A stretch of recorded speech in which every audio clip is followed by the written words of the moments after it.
And here we are with the Gold Origin 12 shotgun. This is the spam shotgun of Modern Warfare.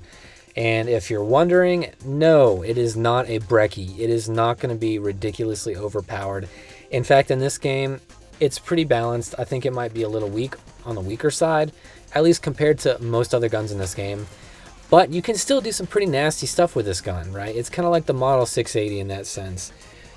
But here we have it in its gold, and it looks fantastic. I love the way it looks. This is probably my favorite looking shotgun of the three so far, with gold on it at least. It looks pretty good, and it looks kind of goofy with this barrel attachment that I have. I have the Impaler, the long-range barrel attached to it, and it sticks out so much that it's ridiculous.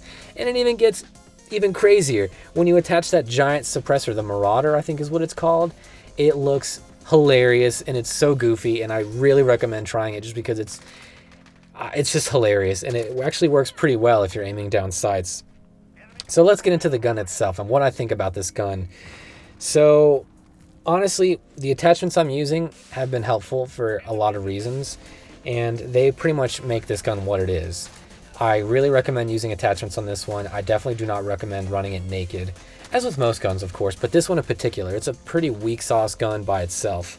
Now, what I have running on it is I have the barrel choke, right? That's going to help tighten the pellet spread, and that's mostly for those far-reaching kills. Then I have the Impaler barrel attachment. Of course, that's for tightening pellet spread and also for long-distance kills. The 1 milliwatt laser. Honestly, I'm torn about this one and the 5 milliwatt. I think it's the green laser, because I like having that quick sprint to fire speed, but the green laser that gives me away is just ridiculously annoying, so I'm always going back and forth between it. So for now, I'm going to recommend this red laser, the normal laser, because there's no downsides to it as far as I can tell. Then I have no stock, and on most of my shotguns, I recommend you guys run no stock as well as me, because really recoil isn't the issue unless you like having that quick moving ADS, you know, walking around while you're aiming speed. Then maybe try a stock out. But me personally, I just prefer no stock so I can get my gun up quicker, I can move faster, and it feels a lot better in that sense because I always want to be agile with my shotgun.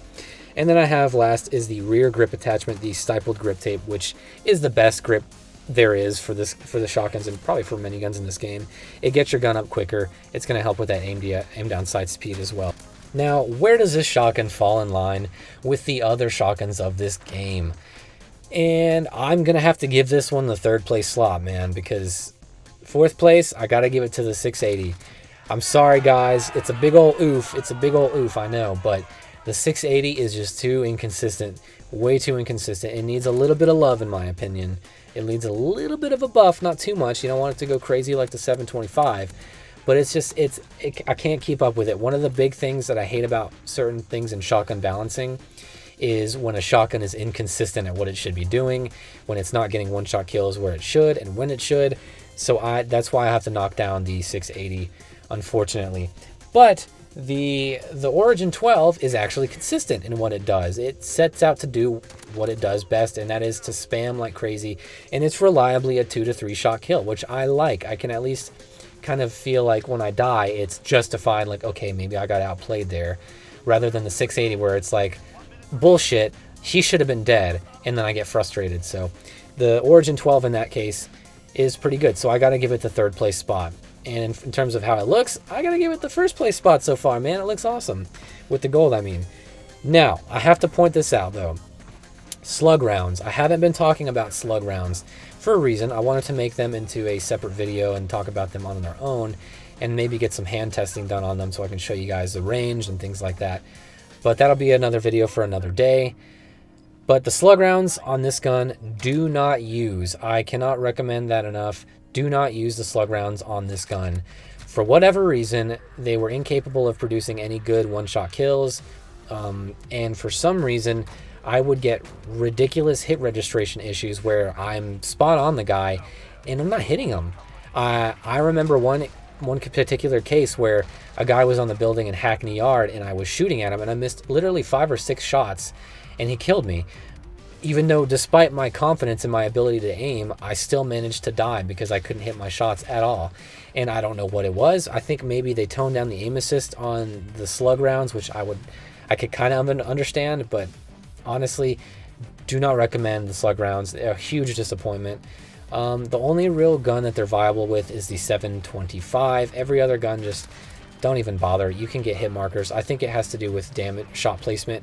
So if you get a shot below maybe chest, it doesn't one-shot kill them, and that, quite frankly, is a little ridiculous to me considering it's a Slug shotgun. I don't understand. But whatever, it is what it is.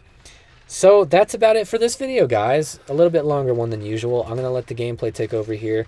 But like always, let me know what you guys think of this shotgun. Have you tried getting it gold? I might be the first one to ever get it gold. Like I haven't seen anyone else get it, but let me know if you have, because it was a frustrating one to get gold. It's a fun gun to use, but the challenges, for whatever reason, were another pain in my dick, more so than the other two.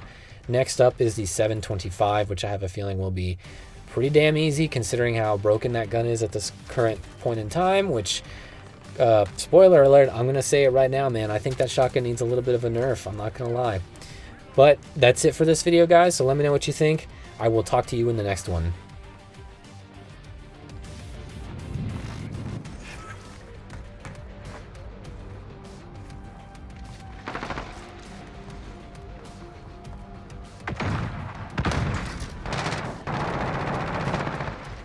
Charge!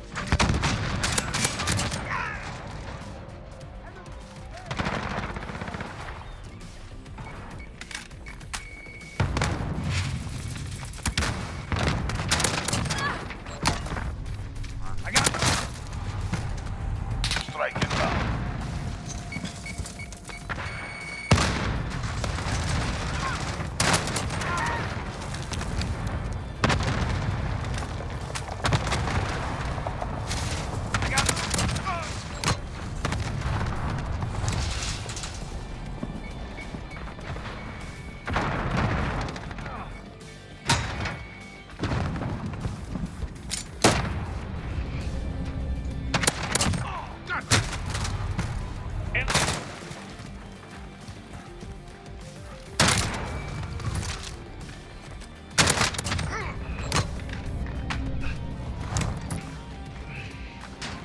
These shotguns